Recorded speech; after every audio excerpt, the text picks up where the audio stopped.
Okay, so this is our form. Now, you can see that with the name and birthday fields, the name of the label is exactly the same as the corresponding property in the customer class. What if here, instead of birth date, I wanted to display date of birth? Well, here we have two options. One is to go in the customer class and apply a data annotation to birth date called display and set its name property to date of birth. Let's compile, back to the browser, refresh. So it's changed.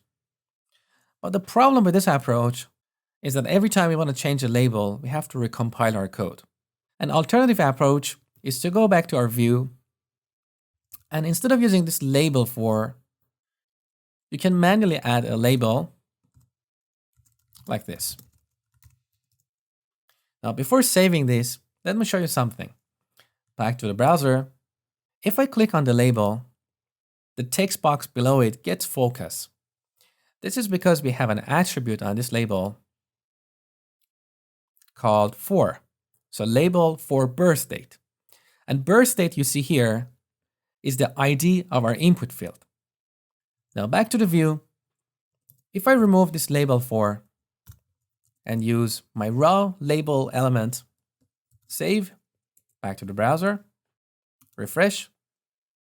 Now this time, if I click this, you see the text box does not get focus. So if you want to get the focus behavior, you need to go back here and manually add for and specify the ID of the input field, which is birth date. Now there's a different problem with this approach. If I change this birth date property in my C# code, it will not be updated here. So you can see we don't have an ideal way to render labels. You either use raw HTML and have to manually specify the name of the target property like here, but this comes with the risk that if you rename these properties in your C# code, you will have to come back here and manually fix them. In contrast, when using HTML.label for, because we are using a lambda expression, if I rename birth date in my C# code, it will get updated here automatically. But the problem with this approach is that if you want to change the label, we have to go back here and apply this data annotation. So I leave it up to you to decide which approach you prefer.